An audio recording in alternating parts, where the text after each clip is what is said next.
Center for the Study and Teaching of Writing at The Ohio State University, and today I am joined by Taking Back Sunday. So for those of you who don't know, they are a largely influential band, and today they're here to talk to us about their newest self-titled album. So I'm here with Adam and John and Shaun. Hi. Hi. That's us.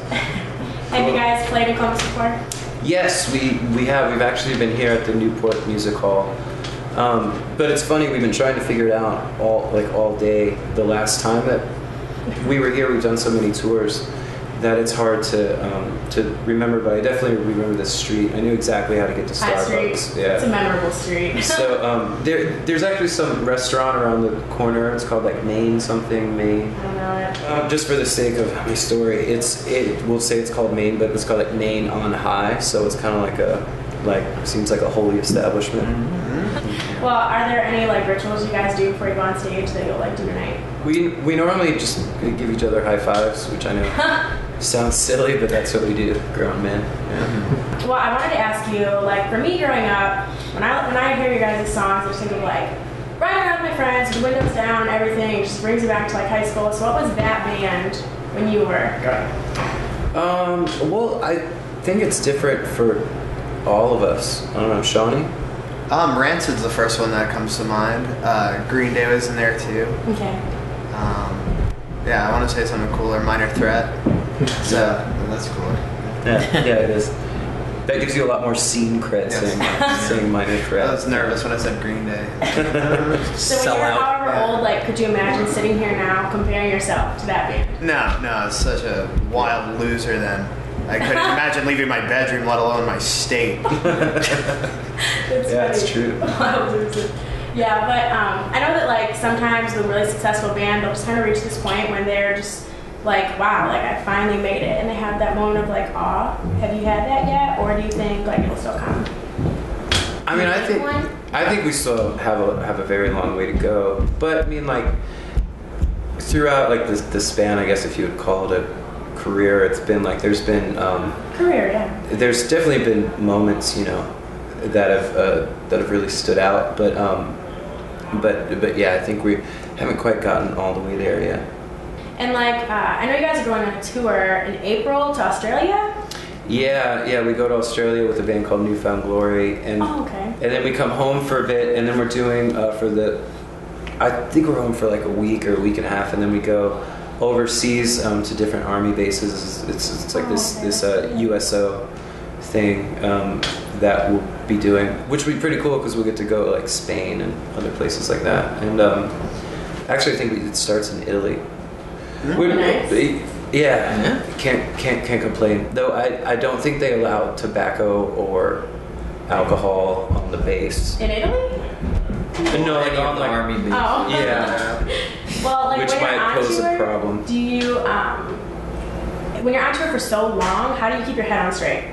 Well, after it normally happens about 2 weeks in, you just kind of start to slowly lose it, and then by the end of the tour, most all your social graces are completely gone because you're just in these close quarters, with a bunch of dudes, and things get weird. Real weird. Yeah. All right. Well, this is Writer's Talk, so we need to talk a little more about writing. Okay. So, I'm curious, when you guys are writing your music, is it collaborative, or do you just kind of write the song on your own and then just come to the group with the song that you've written and just kind of propose it to them, or how does that work? Well, it varies. The majority of the songs, especially for this last record, was a total collaboration. Basically, what'll happen is somebody will come in with a part or a drum beat or a melody, and then we all just strap on instruments and just see what happens. The instruments come before the lyrics come, with the writing and stuff. A lot of times, yes. Okay, yeah. And then, do you feel like it just kind of comes out perfectly, or there's a lot of revising that you kind of do with it? Well, there's the process is normally when we get together, we'll just get a very bare bones idea of the song, and then once we lay that down and we're all familiar with the parts, that's when we start refining everything just to make sure it flows and it's interesting and it makes sense and all. And so for this last album, was it that you guys went just this really remote part of Texas or something and stayed for a few weeks? Was that good, or did it feel kind of forced when you were doing that, or was that just really helpful with? Or no, it was great. I mean, we were out in the middle of nowhere. The town is called Tornillo, Texas, and it's what, like 40 minutes outside of El Paso. El Paso. And very close to the Mexican border. It was actually right there You can see on the land. So that it's we just were basically staying on. an experience in itself to be there. Yeah. It's basically this really nice guy, Tony. He have you ever seen that show Legend of the Seeker? Can't say I It's a have. total nerdy show, but there's the wizard on that show. His name is Zedekis, and he looks just like this guy Tony. Well, only Tony's like a younger version of him. Okay. Anyways, his family owns this pecan farm. It's been in his family for years, and so basically, it's just as far as you can see, it's all these pecan trees in the middle of the desert. And on this property, they have a bunch of different houses with different studios in them. So when we were there, we stayed in one house, and then like a stone's throw away, that was the studio room, and we'd basically just go in there and make a bunch of noise until we came up with something that resembled a song. Yeah, it sounds like that was a good writing experience for you guys. I mean, I obviously love the new album, and I really like the lyrics in it, because for me, one of the most important parts of the song is the lyrics. And I can just see where they're more serious, and they're definitely inspired by like things that have happened in your guys' lives, and I just really like that. But Thanks. so I wanted to ask you, like, I know that some of you have families and stuff. Do you want to keep writing more albums, or how is that looking? We don't know how to do anything else. I mean, for me, like, I joined the band when I was 18, and that's what we've been doing ever since. So it's really hard to picture doing anything else. You know, like I've always thought, like, oh, like maybe one day I'll go back to school or go to school, but right now, I mean, this is the best possible thing I could imagine. Not a lot of and we people all kind of have feel what you the same. guys have, so there's really just no sense to like ever give it up. So I think you should stay with it. But I wanted to talk to you about like some of your music videos. There's the one with Eddie dancing, and then there's the other one for Faith with the cat. Yeah. Like, what inspires your music videos? Well, the Eddie dancing thing for years. There was a stretch of. He's just a dancer. He's just. He's actually really good at it. Yeah, That's funny.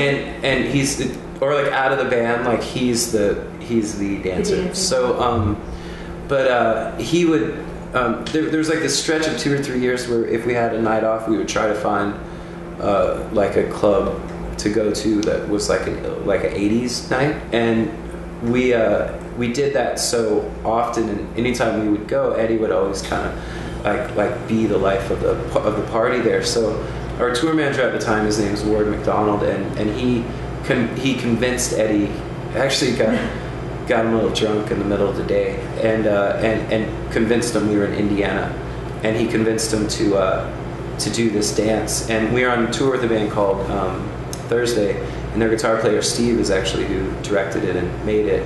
And then so they went in this empty theater, and he just did it? Yeah, and Steve edited it for us. Well, it's hilarious. I'm glad that he did it. Yeah. What about the cat? The cat video? Chris Mars Polero, he is a great buddy of ours, and we've done stuff with him in the past, but it's all been kind of like making, like any one of our like making the video things he's done, like documenting things, but we've never done an actual video with him. This was the first time that it really worked out, and the cat was actually his idea, and I think I was the last one in the band to agree to it. I like felt, because the idea on paper was like, I don't know. Especially the cat going into pornography. That was that was funny. Snorting cat. Snorting cat, that part just killed me. But it came out really great. I think he did a great job. He also did that, or like two of those Black Keys videos, like for Tighten Up and that, and I think, what was the other song? He did a couple. He did more than that. Like 2 or 3. One had this actress named Diora Bard in it. Man, she is just gorgeous. And there's really small too. She's real little lady. But that, and he also did like his most recent Britney Spears video. Yeah, I So don't think we like can that. afford him anymore. Yeah. Well, I couldn't even think of the most recent Christmas song. But speaking of songs, I wanted to ask you. I have a lot of favorite songs from you guys, but I think it's really interesting to ask the artist. And I already saw your guys' favorites. You said yours is Miami. Yeah. And yours was Call Me in the Morning. But what was yours? I know it's hard to pick, but Tough just question. Yeah, it's tough because lately I've been saying more of Call Me in the Morning. But I really like playing El Paso today, so that was a lot of fun during sound check. So I'm excited to play it tonight. I'll stick with that. Yeah, okay. That's so. There's two with this new, or like with the most recent record up too. I would also have to say Call Me in the Morning. There's just something It's definitely good. It's real just, warm about it that like song. resonates. Yeah. But all right, well, I had some fan questions that I was going to ask you. Cool. All right, they wanted to ask, have you ever felt like you miss out on normal things from your fame? I wouldn't necessarily. What kind of normal things? I think You know, they just might use mean, the- well, you guys were in this band from like a relatively young age. Yeah, So some typical things that you just couldn't do. Well, like there's like birthdays here and there, like family members and stuff that we'll miss, or just because of tour and travel. But there's I always, when I was younger, like for some reason I just really wanted to have like that kind of like college experience, like the just how it is in the movies. Yeah. Or which I'm sure it's actually nothing like that. But so I thought that. None of us really had the college experience. Although I think touring, I mean, our You know lifestyle what? is That probably closer probably to college tops it. life than. And it's also, I feel like we're in an extended adolescence by touring all these years, so. Oh yeah, that's the truth. Probably I got to more visit- fun than college. Yeah, I got to visit some of my friends in college, and to me it kind of sucked. Like their dorm rooms sucked, and like sometimes they had the worst roommates ever. And then another friend was in a frat house, but it was just like the dirtiest place ever. Like I Ugh. slept on the floor one time, and like I think my face was in beer, like old stale beer. So yeah, I don't know. I've slept on enough floors touring that like I didn't need to. Yeah. Well, that's Dude. good. Well, like too, and with all that said, I mean that's not to discount any of our Yes. or like our experience, because this has just been the craziest ride. Like it's really awesome, But so, I mean, if I think going back, if I had it to do all again, I would do it again. Yeah. So. And I don't like homework either. I'm really bad with homework. Homework is a bummer. Yeah. Though it would be nice to know more things. Yeah, I'm very stupid because I don't like homework. But All right, well, the next fan question, what's the coolest place that your music has brought you to? Kind of typical, but I'm actually really curious to know. Well, it's brought us all around the world. I mean, there's a bunch of places that I don't think I ever would have been able to go. I mean, for Rio de Janeiro, we recently got to go to, which that was one of the coolest places I've ever been. Yeah. Ever, and we got to go there because of our music. So if I had to pick one place so far, that was probably the coolest. yeah, Australia's pretty awesome too. I'm excited to go back there. Yeah. It's too, and we've been able to see so much of America, or I mean, seeing the world and everything is definitely amazing. But to be able to just see so much of the country, you can kind of pick like it's like, oh, okay, if I could live anywhere,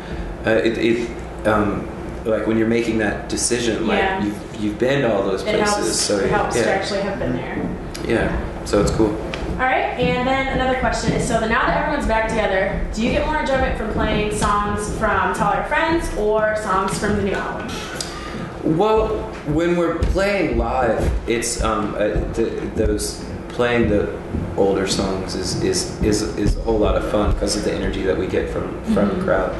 It's not necessarily that much fun when we do it in practice because we've been playing them for so long. So I would say when it's just the five of us in a room, we'd much prefer to just play new stuff. But playing live, it's nice to do both. All right, and then lastly, like tonight, are you gonna play some old stuff or some new stuff? Just like give us the scoop on what we can expect to hear. Yeah, we mixed it up pretty good. Yeah. The whole shebang. Yeah. It's flavors from our whole catalog. Notes from the past and the present. Okay, well, perfect. I'm excited for it. It's gonna be awesome. We really enjoy playing. I hope everyone enjoys it. Well, I'm thinking tonight's gonna be pretty crazy. It should be a good audience because we've been really excited about it. I know the college kids are college kids. They're probably all half out of their minds, like freaking out to see you guys. So it should be nice. good. Well, thank you for having us. So that's definitely gonna be a crowd pleaser. Crowd pleaser. There's actually went to that store down the street. They like say it's a bookstore, so I guess you can sell your textbooks there, but it's mainly just Ohio State stuff. And they actually had some pretty cool shirts there. Yeah. Yeah. Should everyone in the band get a shirt? If you'd like. Actually, it'd probably be great if we all wore matching ones. Yeah, you guys should probably just hurry up and do that. Really win the crowd over then. Yeah. Kids would just go nuts. Maybe you shouldn't do it because people will just it'd be lose too their crazy. mind. That'd be over the top. All right, well, thank you so much for meeting with us. Like, I really enjoyed talking to you, and I'm really excited for the show tonight. So good luck. Cool. Thanks for having us. Thank you. We did it. Yay.